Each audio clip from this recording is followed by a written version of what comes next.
Hello दोस्तों, नमस्कार। कैसे हैं आप सब। नीरज एग्जाम पॉइंट में आपका स्वागत है। दोस्तों आज हम लाए टॉप 20 प्रश्न जो आपके रेलवे एनटीपीसी एलपी में पूछा गया प्रश्न है, जो आपके वन डे एग्जाम के लिए बहुत ही फायदेमंद होने वाला है। चलते हैं दोस्तों क्वेश्चन नंबर 1 की ओर। आपका पहला क्वेश्चन है, भारत का संविधान कब लागू हुआ था। दोस्तों आपको बताना है कि भारत का संविधान कब लागू हुआ था। ये आरबी एनटीपीसी 2019 में पूछा गया प्रश्न है कि भारत का संविधान कब लागू हुआ था। तो बताइए दोस्तों, भारत का संविधान कब लागू हुआ था। तो आपका सही आंसर हो जाएगा 26 जनवरी 1950 को भारत का संविधान लागू हुआ था। कब हुआ था? 26 जनवरी 1950 को भारत का संविधान लागू हुआ था। चलते हैं दोस्तों आगे की ओर। क्वेश्चन नंबर आपका दूसरा हो जाएगा, भारत की पहली रेलगाड़ी कब चली थी। भारत में जो थी पहली रेलगाड़ी थी वो कब चली थी। दोस्तों आपको ये बताना है कि भारत में जो पहली रेलगाड़ी थी वो कब चली थी। ये आरबी ग्रुप डी 2018 में पूछा गया है। तो आपको बताना है दोस्तों कि भारत में जो पहली रेलगाड़ी थी वो कब चली थी। तो आपको याद रखना है 1853 में चली थी। कहाँ चली? मुंबई से थाने के बीच में चली थी। आपको याद रखना है 1853 में। चलते हैं दोस्तों क्वेश्चन नंबर आगे की ओर। आपका अगला क्वेश्चन है, जय जवान जय किसान का नारा किसने दिया था। आपको दोस्तों बताना है कि जय जवान जय किसान का नारा किसने दिया था। तो आपका राइट आंसर हो जाएगा क्या हो जाएगा बताइए दोस्तों। तो आपका राइट आंसर हो जाएगा लाल बहादुर शास्त्री ने। किसने दिया था? लाल बहादुर शास्त्री ने जय जवान जय किसान का नारा दिया था। याद रखिएगा दोस्तों। चलते हैं दोस्तों क्वेश्चन नंबर आगे की ओर।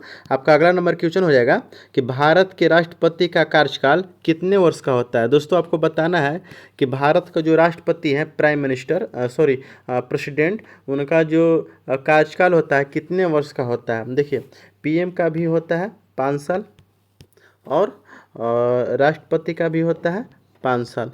यानी कि कोई भी कितना का होता है? 5 साल। लोकसभा का भी होता है 5 साल। तो ये कितना का हो जाएगा? आपका सही answer option number b is the correct answer हो जाएगा आपका 5 साल। चलते हैं दोस्तों क्वेश्चन नंबर आगे की ओर। आपका अगला नंबर क्वेश्चन है, जल का रासायनिक सूत्र क्या है। दोस्तों आपको बताना है कि जल का जो रासायनिक सूत्र वो क्या है। तो आपका सही आंसर हो जाएगा, जल का जो रासायनिक सूत्र होता है वो होता है H2O। क्या होता है? H2O। याद रखिएगा दोस्तों, जल का रासायनिक सूत्र H2O आपका, यानी option number D is the आपका करेक्ट आंसर होने वाला है। चलते हैं दोस्तों क्वेश्चन नंबर छठा की ओर। आपका छठा नंबर क्वेश्चन हो जाएगा, सूर्य से पृथ्वी तक प्रकाश आने में कितना समय लगता है। दोस्तों आपको बताना है कि सूर्य से पृथ्वी तक प्रकाश को आने में कितना समय लगता है। तो आपका राइट आंसर हो जाएगा, हम लोग जानते हैं कि सूर्य से पृथ्वी तक की जो दूरी है उसमें प्रकाश को पहुंचने में 8 मिनट और 20 सेकंड का समय लगता है। 8 मिनट 20 सेकंड का समय लगता है, यानी ऑप्शन नंबर ए इज आपका करेक्ट आंसर हो जाएगा। चलते हैं दोस्तों क्वेश्चन नंबर आगे की ओर। आपका अगला नंबर क्वेश्चन है, लाल रक्त कणिकाओं का निर्माण कहाँ होता है। लाल रक्त जो कणिका होते हैं उसको निर्माण कहाँ होता है। दोस्तों आपको बताना है कि लाल रक्त कणिकाओं का निर्माण कहाँ होता है। यह पूछा हुआ क्वेश्चन आरबी ग्रुप डी में 2022 में। बताइए दोस्तों, लाल रक्त कणिकाओं का निर्माण कहाँ होता है। तो आपका राइट आंसर हो जाएगा कहाँ होता है। तो अस्थि मज्जा में होगा। कहाँ होगा? अस्थि मज्जा में होता है। अस्थि मज्जा में। तो आपका राइट आंसर हो जाएगा option number b is the आपका करेक्ट आंसर होने वाला है। चलते हैं दोस्तों क्वेश्चन नंबर आगे की ओर। आपका अगला क्वेश्चन है दोस्तों कि विटामिन सी की कमी से कौन सा बीमारी होती है। दोस्तों आपको बताना है कि विटामिन सी की कमी से कौन सी बीमारी होती है। तो आपका राइट आंसर हो जाएगा विटामिन सी की कमी से क्या हो जाएगा। तो आपका विटामिन सी की कमी से अस्कर्वी नामक रोग होता है। कौन सा रोग होता है? अस्कर्विक नामक रोग विटामिन सी की कमी से होता है। आपका करेक्ट आंसर क्या हो जाएगा? Option number A is the right answer हो जाएगा। चलते हैं दोस्तों क्वेश्चन नंबर 9 की ओर। आपका नामा नंबर क्वेश्चन हो जाएगा, विश्व का सबसे बड़ा महासागर कौन सा है। बताइए दोस्तों, विश्व का सबसे बड़ा महासागर कौन सा है। बताना है आपको विश्व का सबसे बड़ा महासागर। तो आपको राइट आंसर क्या हो जाएगा बताइए। विश्व का सबसे बड़ा महासागर, तो विश्व का सबसे जो महासागर है वो क्या है? प्रशांत महासागर, यानी ऑप्शन नंबर सी इज आपका करेक्ट आंसर हो जाएगा। चलते हैं दोस्तों क्वेश्चन नंबर आगे की ओर। आपका अगला नंबर क्वेश्चन है, भारत में योजना आयोग की स्थापना कब हुई थी। दोस्तों बताना है कि जो योजना आयोग का स्थापना हुई थी भारत में वो कब हुई थी। ये पूछा हुआ क्वेश्चन है। बताइए दोस्तों, योजना आयोग की स्थापना कब हुई थी। तो आपका राइट आंसर हो जाएगा 1950। कब होगा? 1950 में योजना आयोग की स्थापना हुई थी। आपको बताना है कि योजना आयोग था 1951 में लागू किया गया, 1951 से लेकर 56 तक चला था। ठीक है। योजना आयोग का जो अध्यक्ष होते हैं वो प्रधानमंत्री होते हैं। कौन होते हैं? पीएम होते हैं। योजना आयोग का भी अध्यक्ष कौन है? प्रधानमंत्री मोदी जी हैं। कौन है? प्रधानमंत्री मोदी जी। चलते हैं दोस्तों क्वेश्चन नंबर 11 की ओर। आपका 11 नंबर क्वेश्चन है, भारत में सबसे लंबी नदी कौन सी है? दोस्तों आपको बताना है कि भारत में सबसे लंबी नदी कौन सी है, बताइए दोस्तों। तो आपका राइट आंसर हो जाएगा, क्या हो जाएगा? Ganga. Ganga is the correct answer आपका होने वाला है। कौन सा भारत में सबसे लंबी कौन है? तो गंगा है। दोस्तों आपको बताना है, आपको कमेंट करके बताइएगा कि कितना किलोमीटर गंगा नदी की लंबाई है। एक कमेंट में आप हमको बताइए, ठीक है, कितना किलोमीटर आपका लंबाई है, कमेंट करके आप हमको बताना है आपको। चलते हैं दोस्तों क्वेश्चन नंबर 12 की ओर। आपका 12 नंबर क्वेश्चन हो जाएगा कि मानव शरीर में कितनी हड्डियां होती हैं? बताइए दोस्तों, मानव शरीर में कितनी हड्डियां होती है? दोस्तों आपको बताना है कि मानव शरीर में हड्डियों की संख्या कितनी होती है। तो आपका राइट आंसर हो जाएगा, बताइए, 206। कितना हो जाएगा आपका राइट आंसर? 206 हड्डी मानव शरीर में होती है, यानी option number A is the आपका करेक्ट आंसर होने वाला है। चलते हैं दोस्तों क्वेश्चन नंबर आगे की ओर। आपका 13 नंबर क्वेश्चन हो जाएगा, भारत का राष्ट्रीय पक्षी कौन सा है? दोस्तों आपको बताना है कि भारत का जो राष्ट्रीय पक्षी है वो कौन सा है। तो आपका जो राइट आंसर हो जाएगा, भारत का राष्ट्रीय पक्षी कौन सा है? तो मोर है। कौन सा है?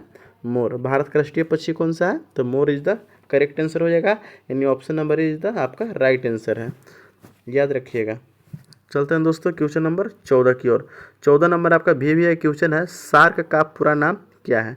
दोस्तों आपको बताना है सार्क का पूरा नाम क्या है। बताइए दोस्तों, सार्क का पूरा नाम क्या है? तो इसका सही आंसर हो जाएगा आपको South Asian South Asian Association for regional Cooperation. क्या हो जाएगा? South Asian cooperation for regional cooperation, यानी ऑप्शन नंबर आपका b is the correct answer होने वाला है।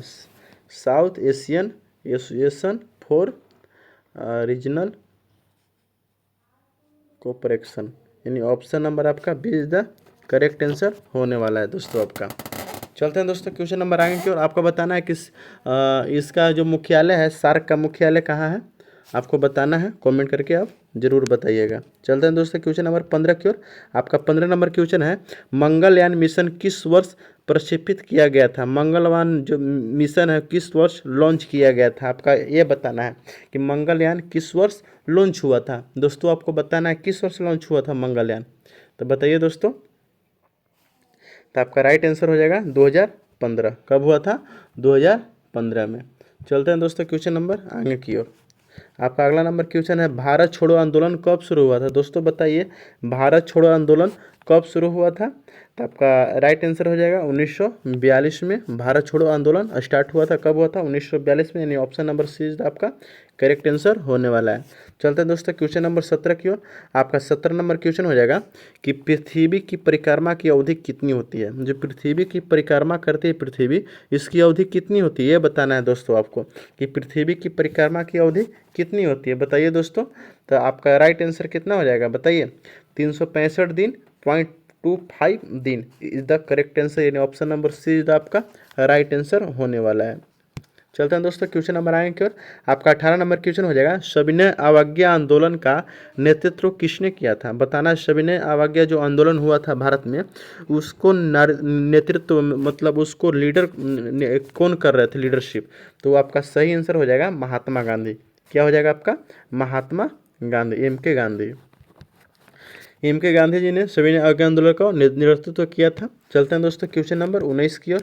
19 नंबर क्वेश्चन आपका है, नासा का पूरा नाम क्या है? बताइए दोस्तों, नासा का पूरा नाम क्या है? कमेंट करके हमको बताइए नासा का पूरा नाम, लेकिन हम बताते हैं, इसका हो जाएगा national aeronautics and space administration, यानी ऑप्शन नंबर आपका हो जाएगा national aeronautics and space administration, in option number आपका ए इज द आपका करेक्ट आंसर होने वाला है। चलते हैं दोस्तों क्वेश्चन नंबर लास्ट की और सबसे लास्ट नंबर क्वेश्चन आपका होने वाला है, भारत का राष्ट्रीय फूल कौन सा है? बताइए दोस्तों, भारत का राष्ट्रीय फूल कौन सा है? तो आपका राइट आंसर हो जाएगा कमल। कमल इज द करेक्ट आंसर आपका होने वाला है। भारत का राष्ट्रीय फूल कौन सा है? दोस्तों सेशन कैसा लगा कमेंट करके जरूर बताइएगा। अगर आप नए हैं तो चैनल को सब्सक्राइब करना मत भूलिएगा। धन्यवाद दोस्तों, मिलते हैं अगले सेशन की ओर।